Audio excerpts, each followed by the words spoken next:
Olá pessoal, tudo bem? Agora nós vamos falar sobre as vantagens do Lula, da sua candidatura e dos seus aliados nessa campanha eleitoral para o segundo turno.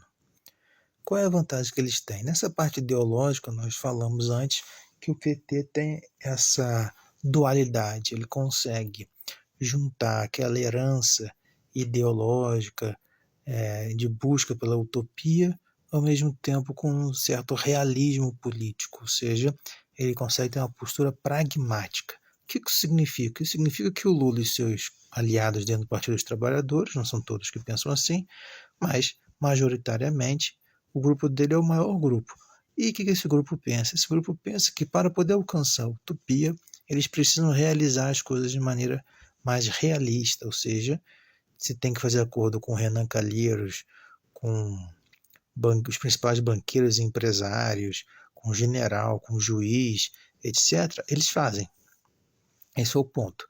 Então as pessoas dizem que o PT é contraditório, mas na verdade o PT, esse PT representado pelo Lula, é um PT que joga o jogo para ganhar, da mesma maneira que a direita faz. Então a direita faz acordo com o general, com o juiz, com o empresário, com o banqueiro, pede ajuda a governos estrangeiros, o PT faz a mesma coisa. Então essa é a principal vantagem dele. Ele consegue articular aquela defesa de uma sociedade socialista, no sentido de bem comum, fraternidade, igualdade, liberdade, né, da Revolução Francesa, a participação direta do Estado na saúde, educação e segurança pública e na economia, um projeto desenvolvimentista de economia, enfim, todas essas pautas que o Partido dos Trabalhadores defende. Porém, eles fazem isso dentro das regras do jogo democrático e jogam um jogo como a direita joga na maioria das vezes. Então, se é necessário pedir ajuda para o judiciário, eles vão pedir ajuda para o judiciário, para general, para empresário, para banqueiro.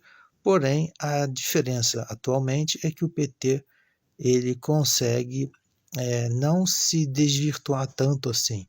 Então, enquanto o Bolsonaro defende o golpe, tortura, ditadura, autoritarismo, o PT ele não faz isso. Então, não quer dizer que ele faça tudo igual à direita.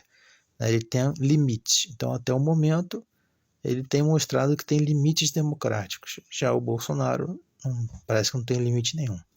Então, essa é a vantagem que o PT tem. Ele consegue prometer uma melhora de qualidade de vida dentro da ideologia da esquerda, ou seja, melhora de qualidade de vida dentro daquilo que eles entendem que é melhora de qualidade de vida, ao mesmo tempo que eles fazem o jogo. Ou seja, o que tem que fazer? Tem que apertar a mão do Renan Calheiros para ter apoio lá no Nordeste? Então o cara vai, te aperta a mão, tira foto, não tem problema nenhum com isso. Então isso, na verdade, eleitoralmente falando, é uma vantagem. Agora, qual é o problema? O problema é que uma parcela considerável da população concorda com o Bolsonaro, e o Bolsonaro representa tudo o contrário que o PT defende e sempre defendeu, tanto na parte ideológica do socialismo como na parte do pragmatismo mais de caráter democrático, ou seja, querendo ou não, você tem que negociar com pessoas que têm opiniões diferentes das suas. E o Bolsonaro não gosta disso. E o PT está disposto a fazer isso. A gente basta lembrar que o Temer era o vice da Dilma, quer dizer, então aquilo foi acordado. Depois teve a confusão entre Dilma e Temer, mas no primeiro momento eles eram aliados.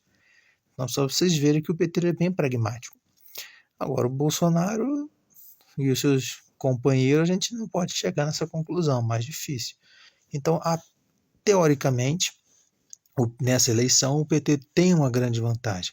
Só que quando nós vemos que uma parcela considerável da população, tipo, pelo menos os 40%, concorda com o Bolsonaro, então isso significa que as pessoas não ligam para nada disso que o PT está defendendo, certo? Porque se o pessoal está defendendo o golpe militar, não adianta você falar de democracia para essa pessoa? Complicado. Então, na teoria, o PT teria uma vantagem.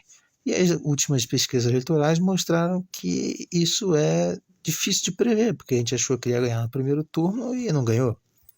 Achávamos que a diferença ia ser maior e não foi tão grande assim. Então, na verdade, que nós temos uma concentração da direita para o campo do extremismo.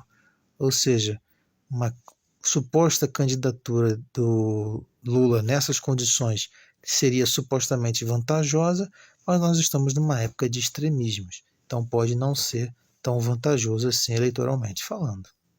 Uai, seu app de vídeos curtos.